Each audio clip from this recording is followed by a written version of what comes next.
Yeah, just thinking about having multiple issues a season and all these things, and yeah, Well, because what it it's means to make something that is episodic in its nature. Sorry, I'm walking all over the place. I'm assuming that's something that's been well received by your colleagues. Yeah, yes.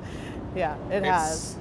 It Well, seems kind of logical, actually, if you yeah. say it that way. Yeah. Yeah, and it's also like an interesting starting place to think about digital as well, naturally, because then you're thinking about things as episodes, and yeah, I don't know. I mean, that's not the only way I'm thinking about everything, of course, but it's definitely like an interesting spin.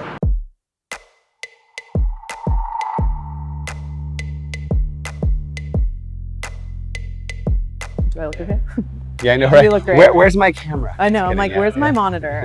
Yeah. I need a mirror behind you. I wanted to start Yes. with the fact that you're Venice Beach born and raised and somehow end up in London 10 years ago Yeah. at an independent magazine. Yeah, So I moved to London, I think about 12 and a half years ago now, almost 13 years. I grew up in LA, in Venice. Actually, between Venice and Manhattan Beach, my mom lived in Manhattan Beach, my dad lived in Venice, so two very like suburban beach towns. I went to art school at School of the Art Institute of Chicago, had two really incredible professors, Fraser Taylor and Mike Andrews, who convinced me to go to London on a study abroad thing at Central St. Martin's. I did that and was like, why would I go back to Chicago? This is like the best place ever. And then just sort of started interning with different designers, Louise Golden, and with a print designer, Klaus-Jürgen Schmidt, who made prints for like Mario Schwab and Richard Nicol and all of these, at the time, young London designers. And then through that, I sort of met stylists and then started kind of by chance working at Dazed and assisting Karen Langley, who was the fashion director at the time. But I really didn't know what the role, like what a stylist was. how did that kind of flesh out and become clear? I guess when I sent my first request, I was like, oh, this is how clothes get on models. I see. But I remember like in high school, my walls were papered with W magazine, Dazed, ID. And I guess I never really thought about what the process was like of those shoots. And then as soon as I started sort of becoming part of that process, it's like, wow, this is actually a really amazing way to interact with clothes. Because I guess I sort of always knew I wanted to do something in fashion, but never really knew how that would manifest. And then it would just sort of all happen kind of organically. And yeah. So initially, when you started assisting Karen, it was just more so to kind of get into fashion in general. It wasn't because you specifically Well, thought, I oh, loved the magazine. It had a huge impact on me in high school and college, and after college, obviously. I mean, I started assisting pretty much the day I graduated from Central St. Martin's, so there wasn't really like a lot of time in between. I can imagine, yeah. I mean, people love to make fun of millennials based on the idea that they change jobs every 2 years and they have no real sort of long-term anchor in any kind of one project. You having had the history that you've had at the magazine and run the whole gambit from, assisting Karen and now ascending to the throne of fashion director at the magazine, what sort of changes have you seen during the time that you've been there? Well, when I first started at the magazine, we were monthly. So there's a huge difference. Now we're bi-monthly.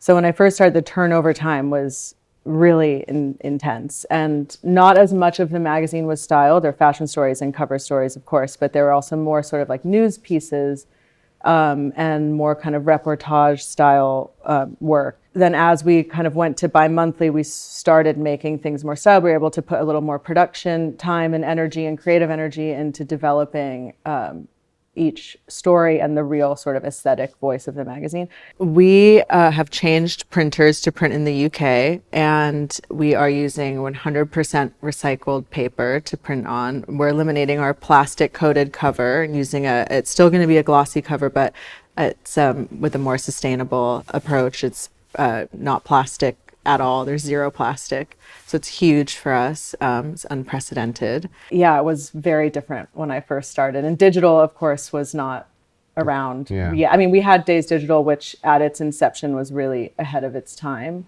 And so we always sort of had that side. Then we had Nowness as well, which we still have. And so yeah, we've always sort of been a digital forward-thinking company, but that obviously, that side of the magazine has grown exponentially, and with social media and Instagram and everything. It's just really taken on a whole new life form. And in the role of fashion director, is that a sort of space that you also have to have jurisdiction over, or what's your involvement to Yes, digital? it is. I think digital is a really inspiring way to think about creating the magazine as well, because all parts sort of have to inform the whole. And I think it's really inspiring to think about the magazine creatively in a 360 way, and thinking about in a more holistic way, and thinking about how the magazine, the content we create in the magazine, how that can have a life after it's been printed, and how that can have a sort of different energy, and sort of like the music video to the single or something. And it just a different way of editorializing what we've put in print. I think if you go back 10 years and you have a similar conversation about the role that magazines play in an increasingly more digital world, or what the arrival of digital means for print, people kind of sort of assume that ultimately print would end up a luxury product, which Yes. I think we're starting to kind of arrive at with bi-monthly publication for you guys, biannual for a lot of other titles. I feel like lately the conversation has sort of been spun back to the way people are wanting to prioritize or still be anchored in the print component. So be it, a talent or a celebrity or a photographer, a stylist, whoever it is, they want that kind of anchor in the print prior to committing to whatever digital ask you have. Is that very much the case in Dazed as well? I do think that having something physical to look through is really important, and I'm a huge fan of it. Obviously, since I work at a magazine, there's something really amazing about having a collectible thing that you own and is a part of history that hopefully you don't get rid of.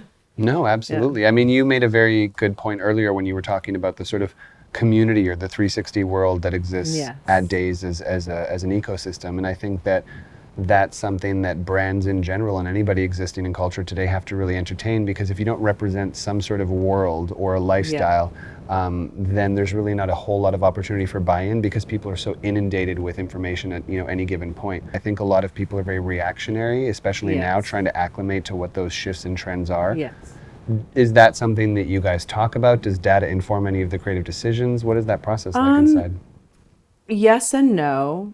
I think that everyone at the magazine is very inspired by sort of figuring out like what's next, and thinking about things in a more sort of aspirational way. We want to create those images for those teenagers to put on their bedroom walls, and we want to be one step ahead of all of that. And I think everyone at the magazine has such strong personal aesthetics and beliefs and interests that it comes across in a really true and organic way.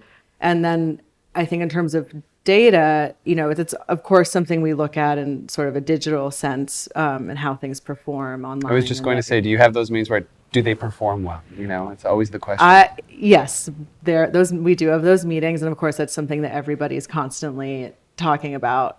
But I think we really try again to make things that are a little more aspirational, as opposed to just like a regurgitation of something that's happening culturally. Or if it is a regurgitation, it's more reactionary and more opinionated, and it has a strong point of view behind it. We were recently speaking to a philanthropic organization, and they find in a lot of cases that the larger the celebrity, the lesser the impact. But when someone's kind of real life story really resonates with what's going on in the larger kind of cultural narrative or whatever it might be, that was far more successful for them. And I feel like you guys, whatever degree data might inform certain decisions, you still kind of rock the independent kind of storyline. And I mean, I think integrating ourselves with our readers is really important. Brands think that sort of point of view is stronger because there's more sort of soul behind it, I guess. Well, at the end of the day, there has to be a community, right? I mean, exactly. Without that, it kind of doesn't resonate. It's a little bit like a tree in the forest. And so when you say you interact a lot with the audience, is that primarily through the social aspect? And digital. We have the Dazed 100 list, which is an annual list we do of young creatives. The winner is voted for by the public, by our readers. I think that's a huge thing that we have. We support our readers, and I think you might one day end up in Dazed or on the Dazed 100, and I think that we want our readers to feel like that. I think that's a really important thing that Dazed has always sort of had at its core. Yeah, I mean, it's one of the aspirational aspects of rolling something out. I mean, the tagline of the book is "Making it up as we go along," which is also very Very true. Very true. Yeah. And that's also the charm, and that's what makes Days fun and a really exciting place to work. It's ever evolving. It's, I've been there for 10 years. And I think that everyone who's been in my position before me has also been at the magazine for like that period of time. And I think that's what also makes Days have such a strong sort of point of view. And a consistency of culture, I'd imagine. Yes. Yeah. Yeah, very much. Yeah. So how is it that you then convinced them to let you be New York based? I don't know if I should answer that. Yeah. I shoot so much in New York anyway, and we do a lot of projects with New York brands, so it sort of made sense. We consider ourselves to be a global publication and digital platform, so it's good to have somebody in another key city to represent the magazine.